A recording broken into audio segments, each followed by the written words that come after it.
I don't know why I can't remember that.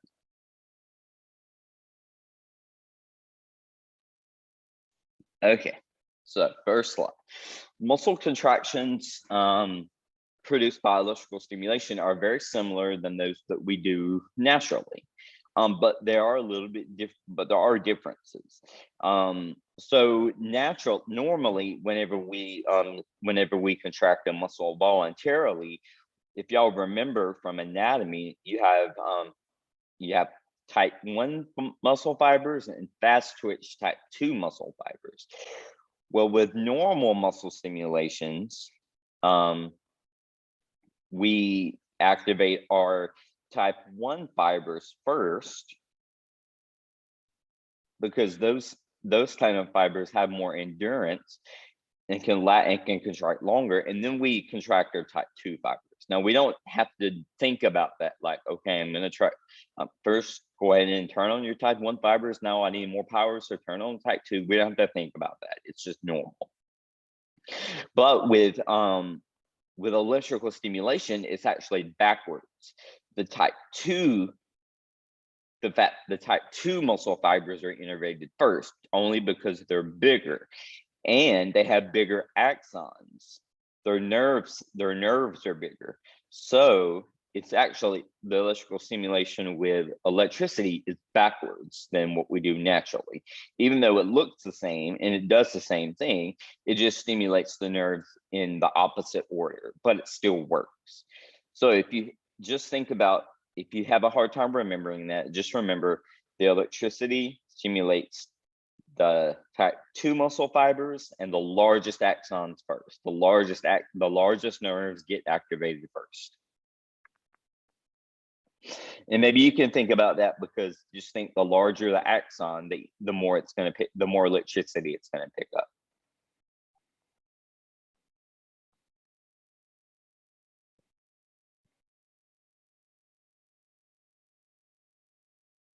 Okay.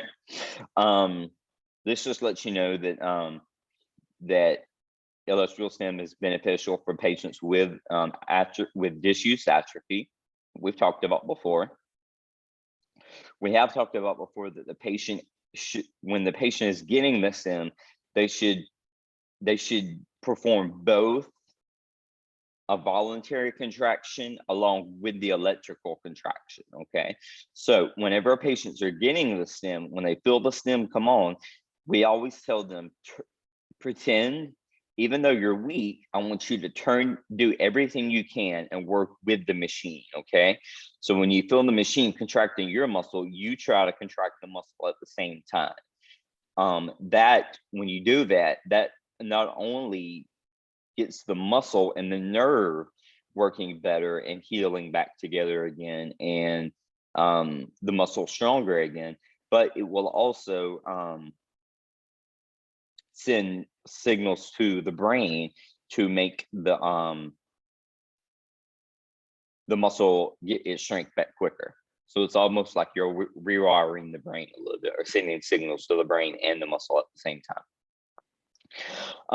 Also remember that electrical stimulation contractions are much more fatiguing than a regular contraction. So whenever we do electrical stimulation on a muscle, that those contractions are much more fatiguing than a regular voluntary contraction. So be careful when you're doing this on somebody, that like if you want to have them lift weights or work against resistance, you probably don't want to do electrical stimulation before then, because they're going to get fatigued so quick. That muscle is going to get fatigued so quickly that they might not be able to do anything after the stimulation.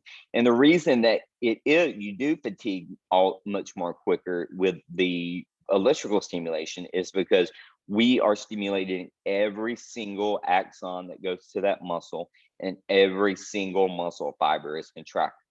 It's not quite like that during voluntary contractions. During voluntary contractions, we really only contract the fibers that we need for that amount of resistance. But in electrical stimulations, it's every fiber. It's all or nothing.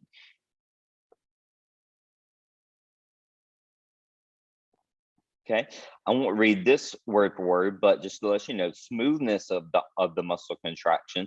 So think about whenever you contract a muscle, you contract your muscles. You might not know that you're doing this, but you contract it um, slowly and gradually with coordination, and you don't go from one. It's almost like thinking you don't go from zero to 100 just like that with your muscle contractions. You gradually turn on your muscles more and more and more until you get the force you need. So think about just ramping up to the force you need. But with electrical stimulation, it's not it's not a smooth contraction. It's very jerky and rapid. And those of you that play with this in lab, when I did like on Friday, I did some demos of this, and I think I did during lab too. And if any of you got a chance to play with this yet, you'll notice that when the muscle comes on, it contracts very rapid, very fast, and it's almost like a jerk, like a jerky onset. It just happens all at one time, and it's like it goes from 0 to 100 just like that. So very different than a normal muscle contraction, not smooth and not coordinated at all. Okay, the overload principle. Let's stop and talk about this a minute. So, if you think of, and again, I'm not going to read this word for word, but I'm going to explain it in my words. So think about whenever you go to the gym or whenever you want to exercise, and let's not talk about electricity for a second.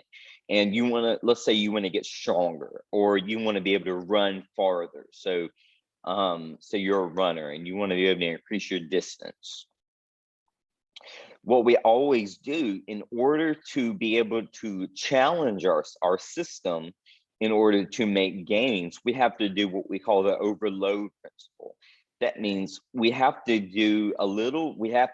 make the muscle contract a little bit more than what it normally does. Okay, so say that whenever you're working out in the gym and you want to work on your biceps. Okay, what you do, if you're working with a trainer, they're going to find the weight that you can lift with relatively a little bit of a challenge, and then they're going to tell you, okay, and I'm just going to make this up. They're just going to say, okay, I want you, this is let's just say it's 30 pounds, a 30-pound dumbbell that I'm lifting with my biceps, and that's something that I can do about 3 or 4 times with general ease, and then it starts to get hard.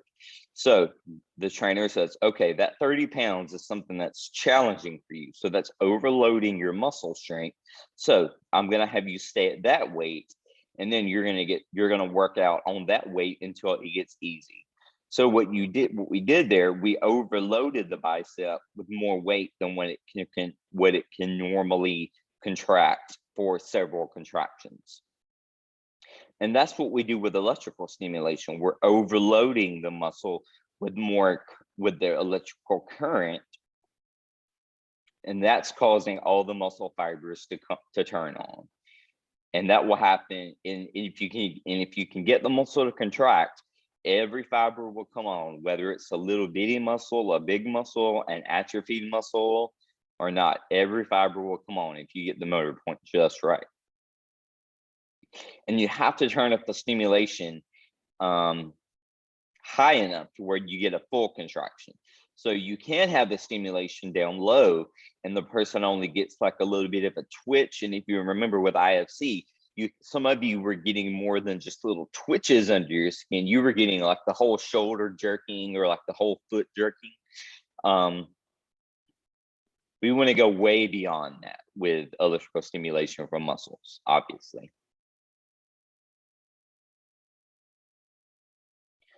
I've already said that the electrical stimulation has more effect on type 2 fibers. Those are the fibers that help you lift stronger weights. Those are the fibers that fatigue the fastest, but they're stronger and they can lift more weight.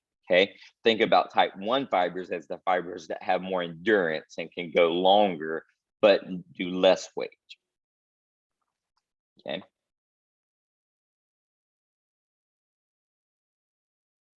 Okay. Increasing the muscle fiber recruitment carries over into performance of functional activities.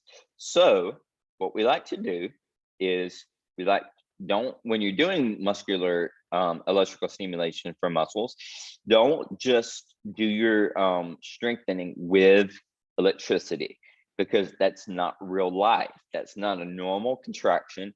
And that's not really, even though we tell the person to contract with the stimulation, it's still not a normal physiological contraction, okay? So it's still not something that the body is used to. So what we need to do is, when we're in practice, when y'all are in practice and you are helping people with strength gains through stimulation, remember that you also have to work through that during an everyday activity too. So you could be doing stimulation for bicep curls, and you could have them pretending to feed themselves whenever the stimulation comes on, if that's something like a stroke person is working on. Or if it's for their quads, you could, well, that's not a good example. If it's for the wrist extensors, like that's one of the stimulations that you have to do that's fair game for checkoff. You can have them pretending to grab something and pick it up with their wrist when the stimulation comes on. So you need to have them practicing something functional, either during the stimulation or right after it's done. So if you were to do it after it's done, you would do the stimulation on the muscle and then practice the activity that is difficult for them to do in everyday life because of their injury or because of their illness. Okay, so always remember that to follow up your stimulation with something functional, something every day that's meaningful to that person.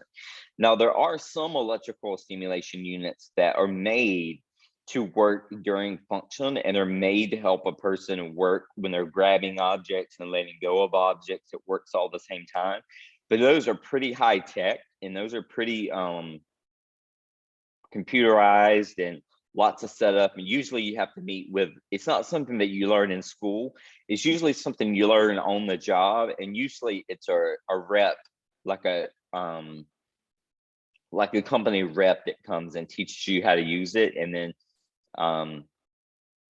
it's kind of like your point of contact for them, because they're very complicated and they know how to use them, but usually they just train us on the basics for those types of things. But there's a lot of them out there that maybe some of y'all have seen before. Okay, so what are some other uses of electrical stimulation for muscle contractions? So we've already talked about just regular muscle strengthening. Another time that it's used very, very often is, and I think I mentioned this last week, is used for helping stimulate the muscles that we use in swallowing. So very oftentimes after a stroke, a person has what we call dysphagia or dysphagia. And that means that they have trouble swallowing. And that happens because the muscles in the throat that work on swallowing are paralyzed because of the part of the brain that was damaged by the stroke or the brain injury. So usually it's speech therapists that are in charge of swallowing.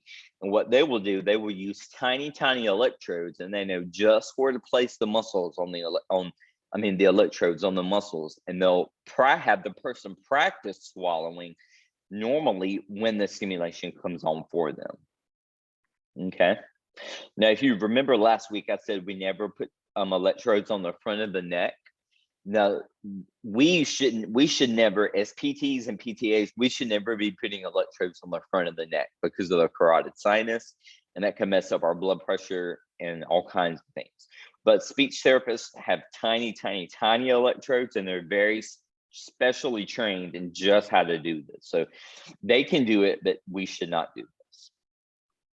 Urinary incontinence. So believe it or not, people that have urinary incontinence problems with pelvic floor weakness, they can actually have electrical stimulation applied to them in those areas to help with strengthening those muscles in order to help them be able to become continent again.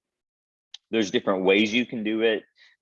It's actually, this is something that's much more common with women, but men often go through this also, especially if they've had prostate cancer, and especially if they've had the prostate removed. They'll have they'll have urinary incontinence and may have to go through some therapy for that.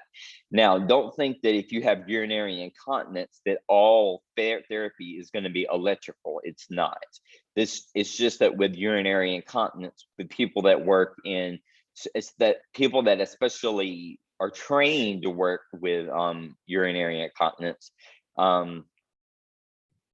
There's different ways to do that, and there's many different ways to exercise the pelvic floor muscles just naturally without electricity.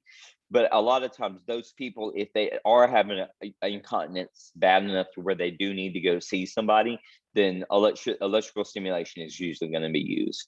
But don't freak out, because you think in that area you don't want any electricity, but it's a very low dose, and it's not something that's very high. It's not something that's painful. Other things that electrical muscle stimulation can do is increase tissue healing. It can increase the we can use it for wound healing, and we'll talk about that specifically later on this semester. Also, it decreases the risk of a DVT, of deep venous thrombosis, because if we are contracting a muscle, then blood can't stay stagnant, and so it can't clot. So while a muscle is contracting, there's not going to be a blood clot that can form around that muscle.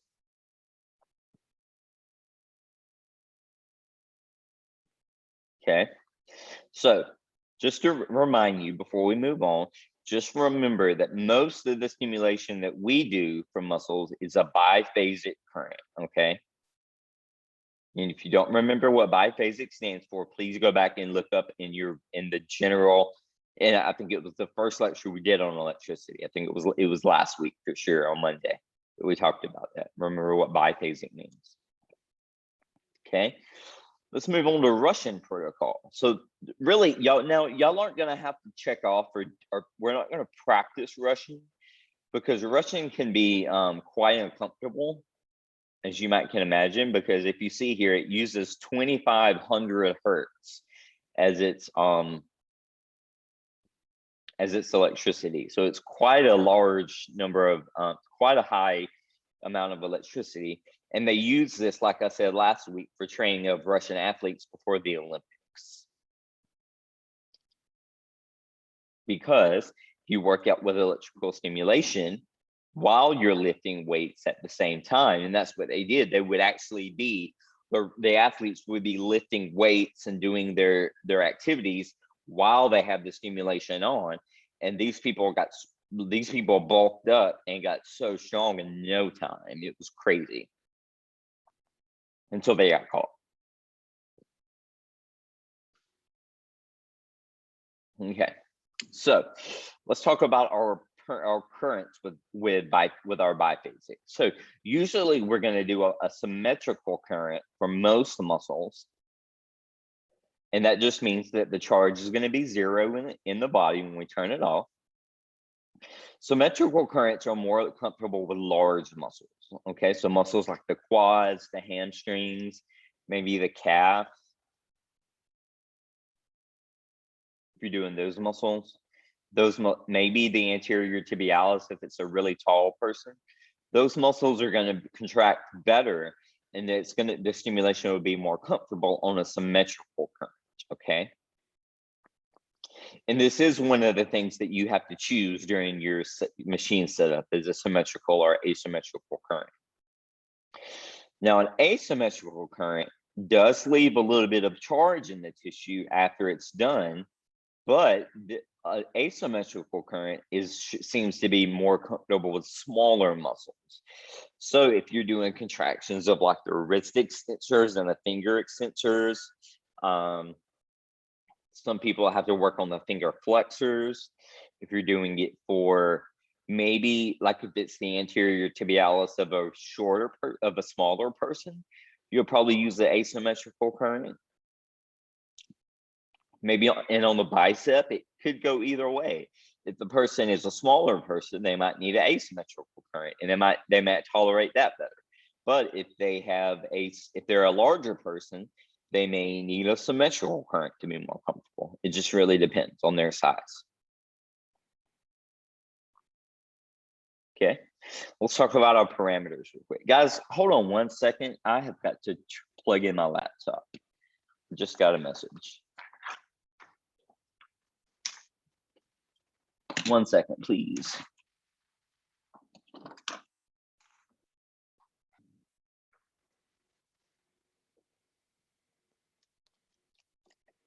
There we go.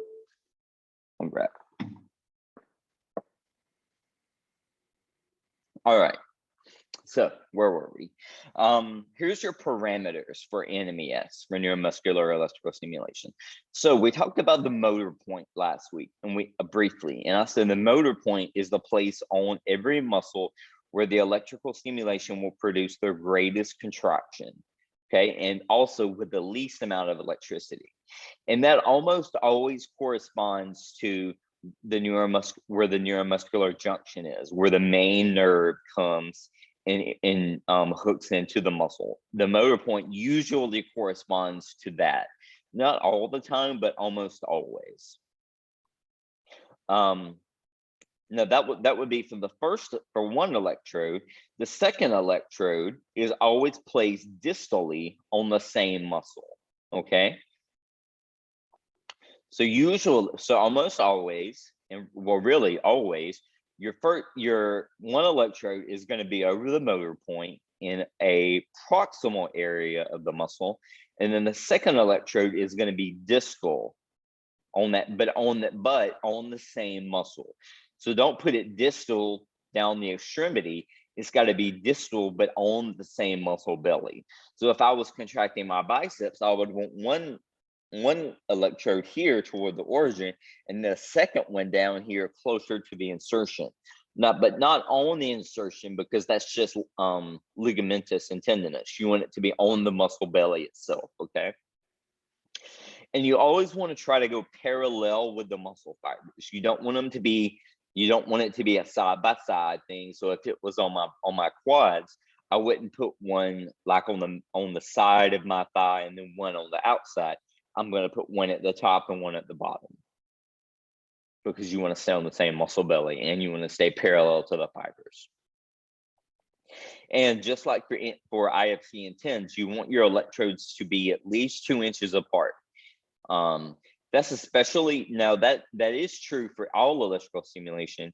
Now with TENS and IFC, y'all saw that sometimes on like areas like the foot and like the wrist, sometimes you can't really stay away from bony prominences, and sometimes your electrodes might be about 2 inches apart, or maybe even a little less than that when you're on small bony areas for pain control. But typically with muscle stimulation, we typically don't have that problem because we're working with bigger areas. So you do need to keep them at least 2 inches apart. And the further you are apart with your electrodes, the better your stimulation will be. I'm sorry, the better your contraction will be. Okay, now this is just a couple of electrode placement examples. You can see this one for the quads, and this is one that I did I know I did this on Roshan's group because I remember I used him as the model for knee extension. And if you can look and see, now you might be thinking, why do we have to go? You told us to go parallel to the muscle fibers, but that electrode placement is going diagonal. Well, it actually is. But if you think about it, how many muscles are the quads made up of? It's more than just the rectus femoris. You've got the vastus medialis, the vastus intermedialis, and the vastus lateralis under the rectus. So it's made up of 4 different muscle bellies. So what we're doing with the quads in this setup, and it's just like this, it's really only like this for the quads because it's made up of such a big group. We go diagonal with them. Now the top electrode doesn't have to be on the side like that one shows on the picture. It can be right in the center of the knee, of the thigh. And your distal electrode Now you can see how it's a little bit, it's not all in the middle either. It's a little bit over toward the medial part of the knee. Well, and that's right over the motor point of the vastus medialis. Whenever we do quad contractions with E-stim, and this is just because of, I'm just telling you this because of my experience, but also other clinicians' experience too. Whenever we stimulate the quads, we get the best outcome in contraction if we put those electrodes diagonally a bit. So usually we stimulate the VMO and the origin of the insertion of the quads there. Now you can have that distal electrode and the top electrode perfectly centered, and you might get just as good of a contraction. But really, you're not gonna, if you want to get the best quad contraction with the most quality and with all the muscle fibers, you want to do it with your electrode over the vastus medialis, your distal. Now, as soon as I say that, there might be a couple of you that that try that and it doesn't really work. You might have to try putting them right in the center on your partner. And remember, I said some people, even though the motor points for all of us are generally the same, there's little differences, and there's going to be some people that are going to be really different. So that's why before skill comp and before this practical, we're going to let you pick your partners, especially for practical, so you can practice on their body and you know their motor points and know where they stimulate well, and so that during practical you'll be able to get the muscle stimulation and contraction, okay? Because you have to get the muscle contraction for it to count. Now look over here at this other picture. We've got the forearm and the wrist. On the forearm, on the wrist, they're pretty much just, they're going to be on the posterior surface of the arm, so on the extensor side. And they're generally going to be, if we don't put the proximal electrode right over the lateral epicondyle, we put it just distal to the lateral epicondyle, just barely distal. And then the second electrode goes down the forearm, is going to go on the back of the wrist. And you can see there, they've got the electrodes about 3 inches apart. And whenever you do turn on the stimulation, that's what it's going to look like, the way the wrist is up in the air like that. Sometimes you will get the fingers extended too. Sometimes you will only get 1 or 2 fingers extended, and that's okay. But as long as we get the wrist and a couple of fingers, that's what we're going for.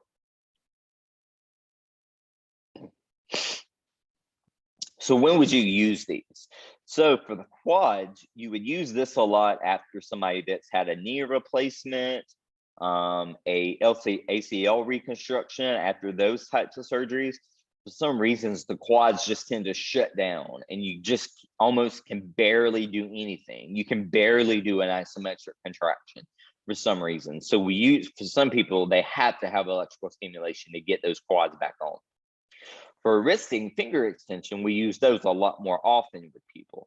We might use those with people that have strokes, brain injuries, spinal cord injuries, many different types of impairments where you won't be able to extend your wrist and fingers actively. We can do this with electricity. Here's another electrode set up for the quads, where they have they have bigger electrodes than most of you have, but they are perfectly parallel on the muscle fibers. It looks like they're going right down the center of the rectus, and that's okay too. You can do that. Over here on where it has the person strapped down, don't ignore that. I don't think that's really an appropriate picture. I don't like that picture. I don't like to strap people's limbs down while they're doing stimulation, because that can be painful. Okay, so let's go back to our parameters now. So our waveform is going to be, it's always going to, for a biphasic, it's always going to be pulse. And Russian is always going to be 2500 hertz or greater. Okay, remember, we're never going to do Russian. We're always doing a pulse biphasic current. Okay, well, on your machine, you have to set up your pulse duration, how long you want each pulse to last. Well, your range is we're giving you is between 150 and 350. Okay, well, if you choose 200 to be safe and stay in the middle, we're going to tell you choose something else because that's too easy. So smaller muscles tend to do better with shorter pulse durations, so down to where like 150 to 250. Bigger muscles, larger muscles tend to contract better with longer pulse durations, so those from like the 250 to 350 to 400. You will probably, I would say for smaller muscles, you'll probably stay around 150, or maybe a little bit higher the most. And for larger muscles, you'll probably stay around 250 to 300 the most. But you can go up if you need to. And just remember those we need smaller durations of electricity for smaller muscles, and we need bigger durations of electricity for bigger muscles.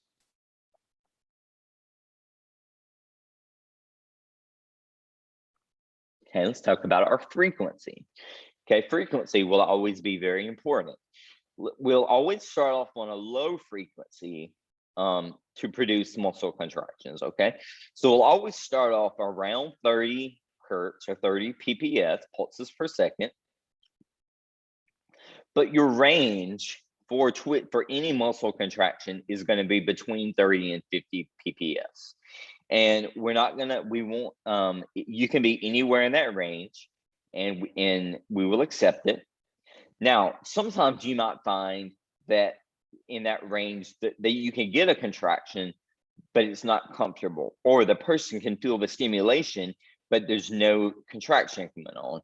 In those cases, you do need to go higher than 50 pps, and you can go up to 80 pps if you need to. That'll produce greater muscle contraction and strength, but remember that the higher your PPS is and the higher your pulse duration is, the faster the muscles are going to fatigue. But sometimes you have to go up on the parameters that high just to get a contraction. So like if you have a de-innervated muscle that doesn't have any nerve connection at all, you might have to go up really high, like 80 pps and like 350 pulse duration just to get a contraction. But on somebody that has nerve innervation to that muscle, you'll be a lot lower. Does that make sense?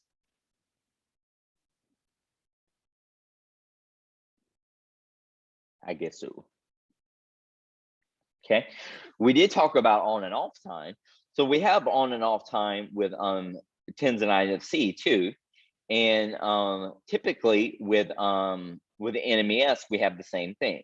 Now, this says recommended on time is 6 to 10 seconds, and recommended off time is 50 to 120 seconds. Now, that's a long time. So if you remember what I said, and I know I said this in at least one lab, for muscle stimulation, this is not for pain stimulation. And for pain stimulation, you want it on all the time.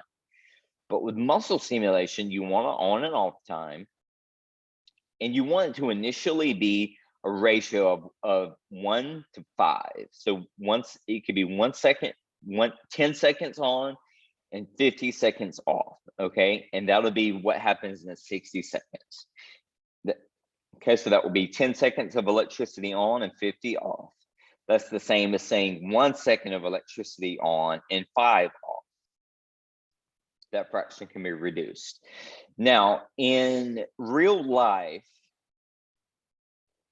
if you are stimulating somebody for 10 seconds and then sitting there resting for 50 seconds, that's forever. And think about it. If you in a 10-minute session, that's only 10 muscle contractions that they get. That's not a lot. So you're really, if you stay with the 1 to 5 ratio, you're really wasting your time and the patient's time. You can get a lot more muscle contractions, and your off time does not have to be 50 seconds. However, because the book says a 1 to 5 ratio and research says it needs to be a 1 to 5 ratio, for testing purposes, when you take my test and when you check off and whenever you take practical, it has to be 10 seconds on, 50 seconds off. You have to stay with that 1 to 5 ratio because we're staying with evidence-based things. But when you get out in the real world, you can change that. So as the patient is, when will you change that, you may ask? Well, when the patient is getting stronger and they're progressing, then you can make your off times shorter because they're not going to fatigue as fast. You can also other times use this for relief of edema. So if you have an area that has a lot of edema after, say, like an ankle sprain or something, you can put electrical stimulation around the ankle, and it can cause muscle contractions to actually cause your foot to go up and down. And we call that an edema pump in the foot, an ankle pump, and that will pump the edema out of your lower leg and back into your circulation system and back into your body. But we're just going to be concerned with just regular everyday muscle contractions for now. Okay, so besides the on and off time, you're going to have a ramp time. Generally, we keep it between 1 and 4 seconds. Usually about a 2-second ramp time is good for everybody. So really what I've always done pretty much my whole career is I've always used the 2-second ramp time because that's right in the middle. And I've never had anybody complain that the ramp time was just too short. Like I've never had anybody that wanted the ramp time higher than 2 seconds. And generally that's tolerated by everybody. Your current amplitude is that's going to be just your amount of power that you turn up. Okay, so that's just going to be adjusted by you or the patient on the machine according to the strength of the contraction you want. Okay, so usually we want a full 100% contraction. We want every muscle to be on. What this says, the 10 to 50% of a maximum voluntary something illicit contraction of an injured limb. So if you have an injured limb that may have trauma, you might not want that muscle to contract to 100% of the muscle's ability because it might be painful. So you might just have it contract halfway through the range and then let go. But usually we do full muscle contractions on everything.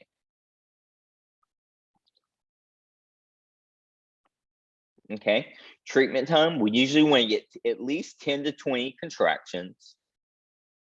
And that's going to depend on your on and your off time, but we usually want to get at least 10 to 20 contractions. And hopefully more if you can get more than that.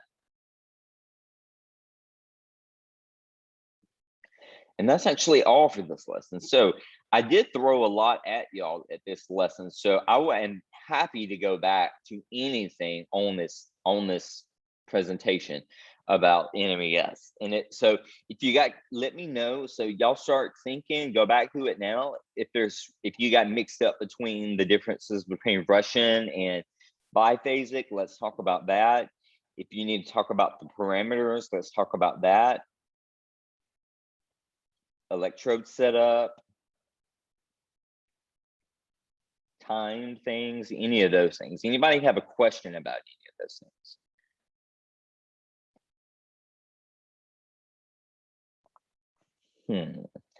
I guess you're just going to take my word for it then.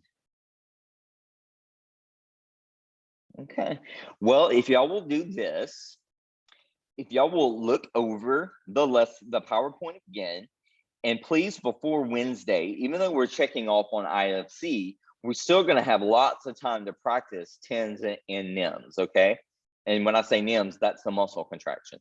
So please go over this with your textbook and with your parameter slides and know your parameters, and you bring your lab handout for electrical contraction, because it has a chart on, it's like a 3 or 4 page handout, and it goes through every one of the machines we have to show you how to use it. But on the front page of that packet, the lab handout that's on Blackboard, it has a chart that shows you every parameter you need for muscle stimulation, no matter what kind you're doing. and it shows you all your ranges and choices. So that if you can know that chart, you will be good to go.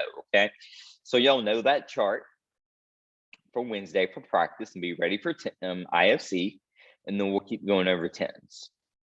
Does anybody have any questions for me before we leave? Mr. Allen? Yes. I have a question on IFC for Wednesday. Okay.